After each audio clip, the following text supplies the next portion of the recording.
हरि ओम तत्सत श्री सद्गुरुवे नमः। हमारे सनातन संस्कृति में यदि सबसे ज़्यादा किसी को महत्व दिया गया है तो वह है गुरु। यहाँ तक कि भगवान श्री राम हों या भगवान श्री कृष्ण हों या गौतम बुद्ध हों या भगवान साक्षात विष्णु क्यों ना हों, शिव क्यों ना हों, सबको गुरु की आवश्यकता पड़ी है और सब ने गुरु की महत्व दिया है। यूँ तो कहने के लिए जगत वंदे गुरु, भगवान श्री कृष्ण भी जगत के गुरु हैं, भगवान शिव भी आदि गुरु हैं। कहीं ना कहीं इस गुरु की आवश्यकता हमारे जीवन में पड़ती है। और जिस तरह से इस चल रहे हवा में अनेकानेक जीवाणु हैं, दूध में अनेकानेक जीवाणु हैं, पानी में जीवाणु हैं, लेकिन क्या हमें दिखते हैं? नहीं दिखते हैं। इसी तरह से इन्हीं सब पदार्थों में अनेकानेक शक्तियाँ निहित हैं, लेकिन वो कैसे दिखती हैं? जिस तरह से पानी का जीवाणु किसी यंत्र से दिखता है, ठीक उसी तरह से इस प्रकृति में विद्यमान सर्वशक्तिमान परमात्मा हमें मंत्र से दिखता है। और वह मंत्र कौन सा है? वह है गुरु मंत्र। जिस तरह से छोटे छोटे जीवाणु, परमाणु, अणु इत्यादि को देखने के लिए, इलेक्ट्रॉन, प्रोटॉन इत्यादि को देखने के लिए सूक्ष्म से सूक्ष्म यंत्र की जरूरत पड़ती है, ठीक उसी तरह से अति सूक्ष्म परमपिता परमात्मा जो स्थूल स्वरूप में भी है, सूक्ष्म स्वरूप में भी है, हर तरह से विद्यमान है, परंतु उस सर्वशक्तिमान परमात्मा को देखने के लिए गुरु मंत्र की आवश्यकता पड़ती है, पहली चीज़। दूसरी चीज़, हनुमान चालीसा हम लोग पढ़ते हैं। क्या पढ़ते हैं? श्री गुरु चरण सरोज रज, निज मन मुकुरि सुधार। सबसे पहला पंक्ति श्री, अर्थात श्री गुरु जो हमारे गुरु हैं, श्री गुरु चरण सरोज रज, निज मन मुकुरि सुधार। अर्थात जो है हम अपने निज मन को, अपने स्वयं के मन को यदि सुधारना चाहते हैं तो हमें कहाँ जाना चाहिए? गुरु के चरणों में जाना चाहिए। गुरु के चरण रज को अपने जो है आँखों में अंजन बना करके लगाना चाहिए। उससे नज़र भी सुधरता है, नज़ारे भी सुधरते हैं और इस सृष्टि के प्रति नज़रिया भी हमारा सुधरता है। अर्थात यह जो ब्रह्म की दृष्टि से हम दुनिया को देखते हैं वह ब्रह्म की दृष्टि से देखने लगते हैं। यही गुरु की महत्ता है, यही गुरु की कृपा है। गुरु कृपा केवलम, दुनिया के सारे ज्ञान एक तरफ और गुरु की कृपा मात्र एक तरफ। इसीलिए तो रामचरितमानस में कहा गया है, बंदौ गुरु पद पदुम परागा, असुरुचि सुबास सरस अनुरागा, अमिय मुरी मय चूरन चारु, समन सकल भवरुज परिवारु। मैं उस गुरु महाराज के चरण कमलों की रज की वंदना करता हूँ। गुरु नहीं, गुरु के चरण भी नहीं, गुरु के चरणों में जो कोमल सा वह चरण है, कमल के पुष्प से जिनका जो है इंगित किया गया है, वह चरण कमल जो कमल के पुष्प से भी कोमल है, उन चरणों में जो धूल लगा हुआ है उस चरण रज की वंदना करता हूँ, जो सुरुचि है अर्थात सुंदर स्वाद लिए हुए, सुगंधित और अनुराग रूपी रस से पूर्ण है। सुरुचि सुबास सरस अनुरागा, थोड़ा सा समझिएगा इस चीज़ को। तथा अब क्या कहता है कि जो उस सुंदर स्वाद सुगंध रूपी अनुराग से, उस रस से परिपूर्ण है, वह अमर अमीज अमिय मुरीमय चूरन चारु, सकल समन सकल भवरुज परिवारु। अर्थात वह संजीवनी जड़ी जो है, वह जो अमर मूल है, वह जो सुंदर चूर्ण है, चूर्ण अर्थात पाउडर, जो संपूर्ण भाव मनोरोग, भाव रोग, संसारिक रोगों और इन रोगों का जो परिवार है, क्योंकि एक रोग से दूसरा, तीसरा, चौथा इस तरह से चलते जाता है। जैसे कहते हैं ना कि डायबिटीज़ तो सिर्फ कहने का है, डायबिटीज़ बीमारियों का जड़ है, एक बार हो गया तो उससे अनेकानेक बीमारियां होती है। तो वह सारे रोगों का जो परिवार है वह नष्ट हो जाता है। किससे? गुरु के कृपा से। सुकृति संभूतन विमल विभूति मंजुल मंगल मोद प्रसूति जनमन मंजु मुकुर मल हरणी अकिय तिलक गुण गण बस करनी। अब गुरु की महत्ता की बात नहीं हो रही है, गुरु की रज की। हमने शुरू में ही कहा है श्री गुरु चरण सरोज रज, सिर्फ रज की महत्ता की अभी बात चल रही है। वह रज सुकृति अर्थात पुण्यवान पुरुष रूपी भगवान शिव के शरीर पर भी सुशोभित हो रहा है। भगवान शिव उस गुरु के रज को अपने शरीर पर धारण करते हैं। जो शिव सर्वशक्तिमान सर्वस्वरूप, जिसका आदि अंत कुछ नहीं है, सर्वस्व है, कण कण में शंकर विराजमान है। आप सोचिए उस गुरु के रज की क्या महत्व है। और वह सुंदर शरीर अर्थात भगवान शिव के शरीर पर भी वह रज निर्मल विभूति के रूप में सुशोभित हो रहा है। और सुंदर कल्याण और आनंद की जननी है वह रज। भक्त के मन रूपी सुंदर दर्पण के मैल को दूर करने वाली वह तिलक रूपी गुणों के समूह को बस में करने वाली है। इसीलिए अनेकानेक संत महात्मा देखने में आते हैं जो अपने गुरु के चरणों का रज तिलक स्वरूप धारण करते हैं। उसमें हमारे गुरु महाराज भी हैं जो हमेशा ही अपने गुरु चरणों के रज को धारण करते हैं। मैंने भी कई बार उनसे उनके चरणों का रज का जो है रसास्वादन करने के लिए निवेदन किया, लेकिन शायद अभी हम उस स्तर तक नहीं पहुंच पाए, इसलिए हमें वह आशीर्वाद नहीं मिला। इस तरह से वह चरण रज की अभी जो है वंदना हो रही है, चरण रज की महत्ता की बात हो रही है, गुरु की नहीं। गुरु तो जिनके गुरु अर्थात जिनके चरणों का रज इतना महत्व रखता है, तो फिर उस व्यक्तित्व की क्या बात करें।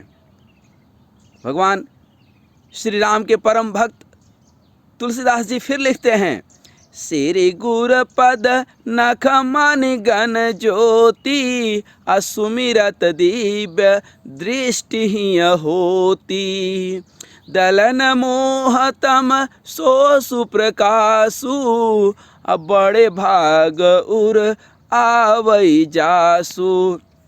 श्री गुरु महाराज के चरण नखों की ज्योति मणियों के प्रकाश के समान है, जिनका स्मरण करने मात्र से हृदय में एक दिव्य दृष्टि, जो अभी बात हम कर रहे थे, यह संसार ब्रह्म दृष्टि, सब अच्छा है, सब सुंदर है, क्योंकि यह ब्रह्म की सृष्टि है। ब्रह्मा जी कोई गलती कर नहीं सकते हैं, इसलिए संसार में जब चारों तरफ से कुछ भी गलत दिखे ही नहीं, सब सुंदर सुंदर ही दिखे, चारों तरफ प्रेम ही प्रेम दिखे, तो समझिए कि गुरु की जो कृपा रूपी प्रसाद मिला, उससे हृदय में वह दिव्य दृष्टि जग गई।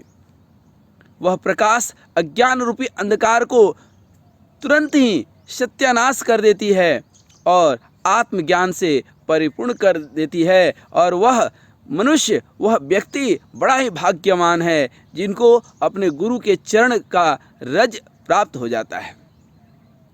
लिखते हैं तुलसीदास जी, उघर ही बिमल बिलोचन ही के अमिट ही दोष दुख भव रजनी के सुजहि रामचरित मनि मानिक अगुपुत प्रगट जह जो जेहि खानिक।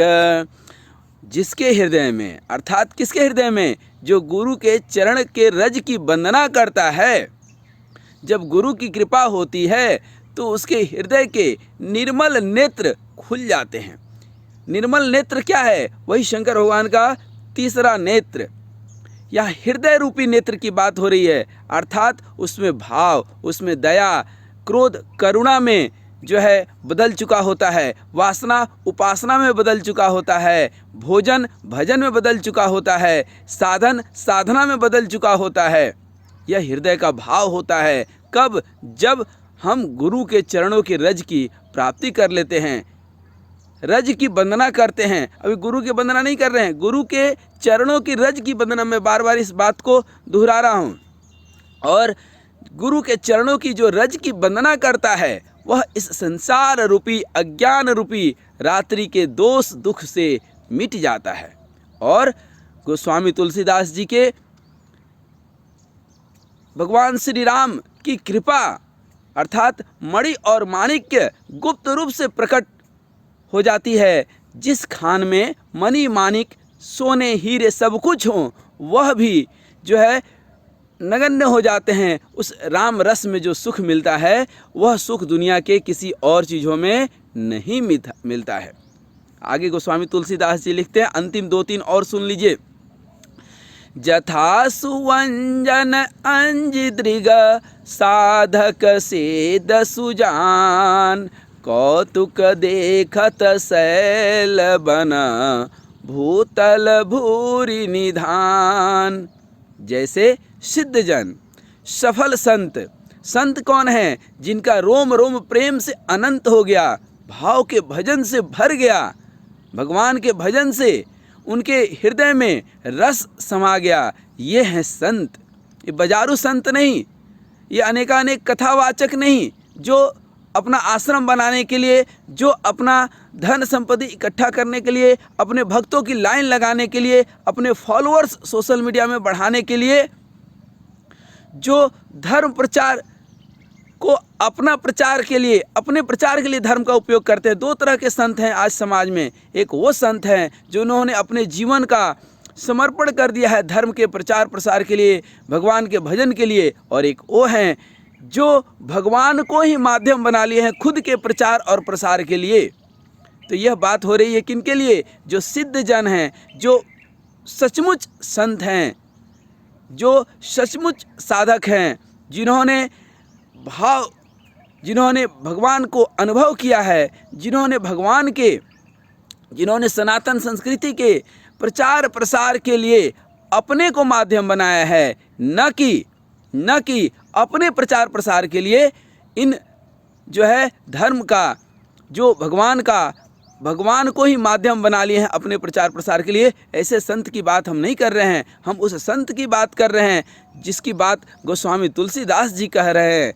क्या कि जिसका रोम रोम प्रेम से अनंत हो गया। यह सृष्टि ब्रह्म के सृष्टि से देख रहा है, जहाँ देखो वहीं राम दिखते हैं, जहाँ देखो वहीं विष्णु दिखते हैं, जहाँ देखो वहीं शिव दिखते हैं, जहाँ पेड़ पत्थर सब में उसको भगवान नज़र आते हैं। ये होते हैं संत। संत का हृदय निर्मल हो जाता है, उनका चित्त शुद्ध हो जाता है। ऐसे सिद्ध जन की बात कर रहे हैं। कौन? गोस्वामी तुलसीदास जी। क्या बात कर रहे हैं?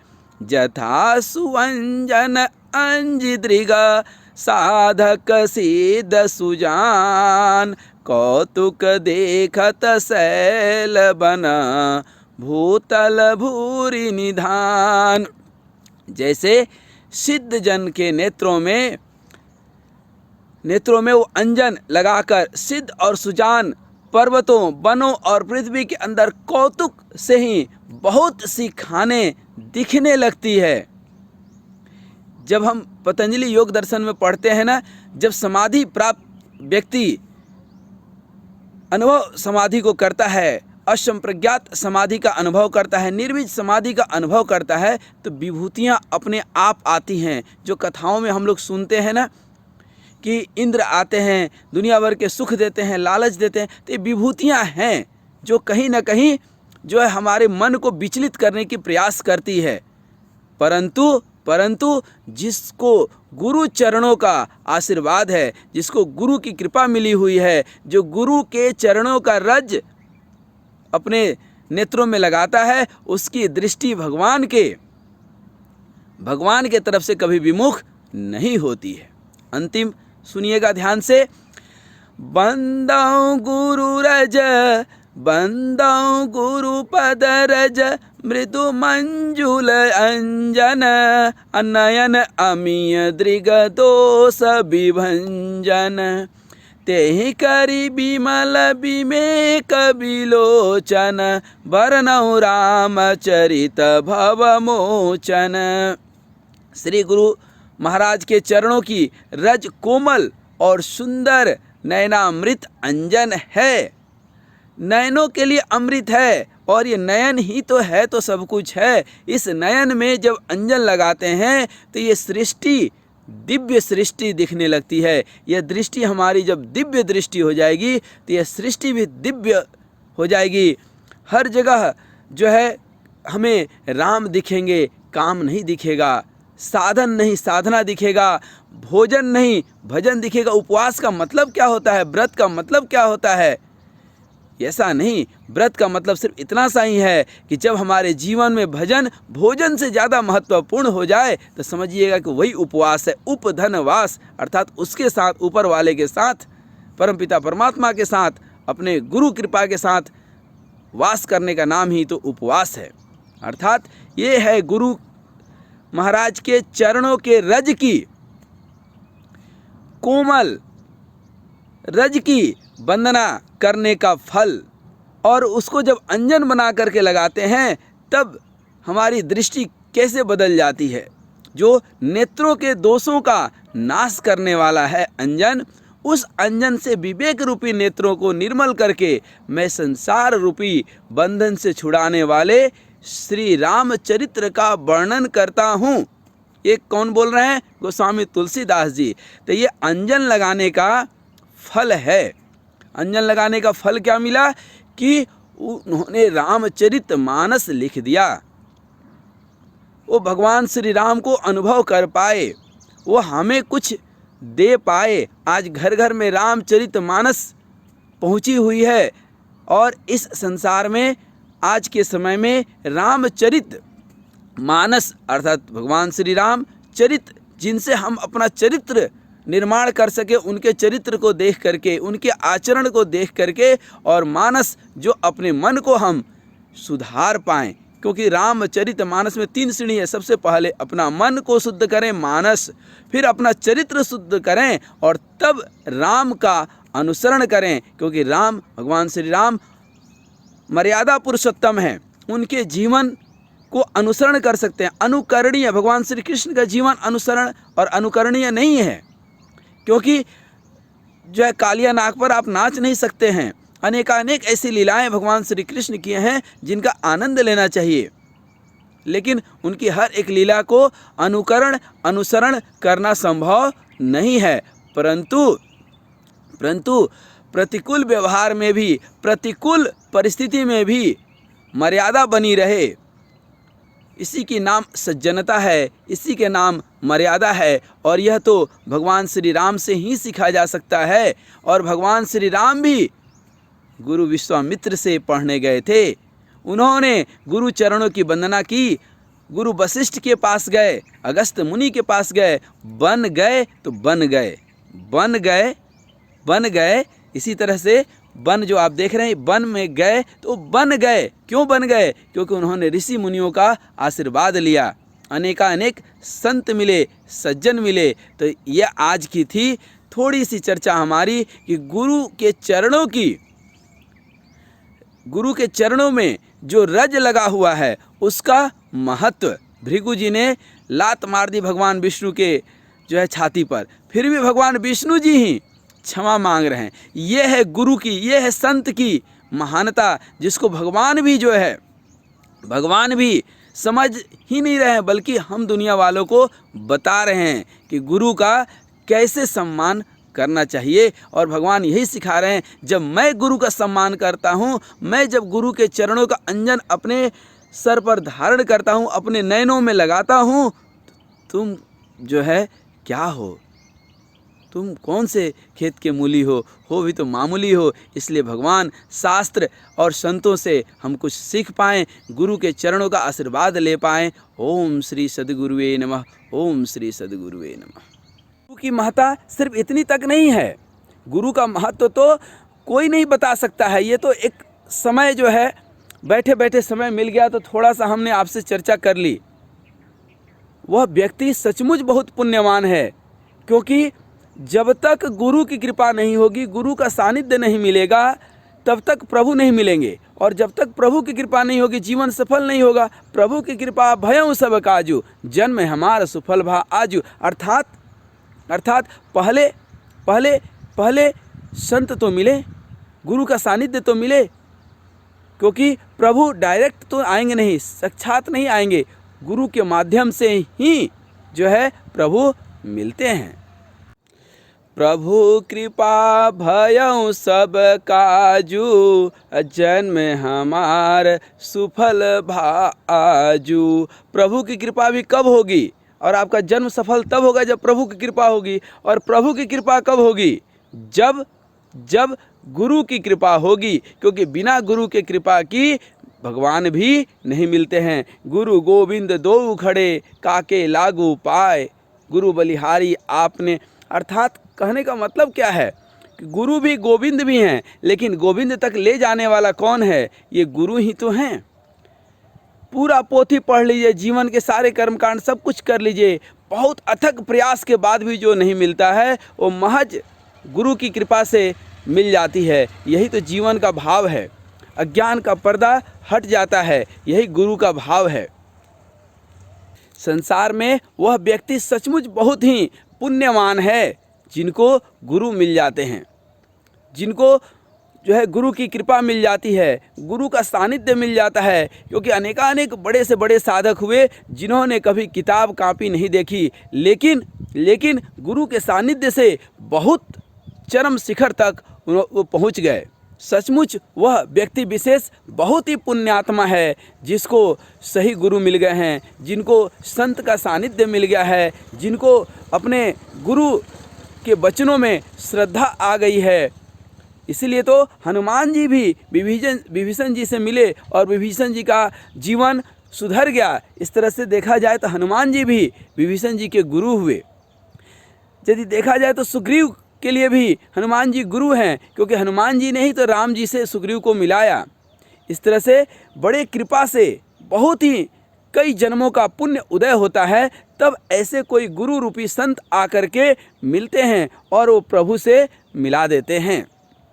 तो आज हम अपनी बात यहीं तक रखेंगे, फिर कभी मिलेंगे किसी नए विचार के साथ। हरि ओम तत्सत। अपने गुरु, अपने संत, अपने महात्मा जिनको भी चरणों में आपकी श्रद्धा है, उनकी जो है चरण रज की वंदना करते हुए, उनके सानिध्य में रहते हुए उनके कृपा दृष्टि पाने के लिए सदा तत्पर रहिए। हरि ओम तत्सत। हरि ओम तत्सत।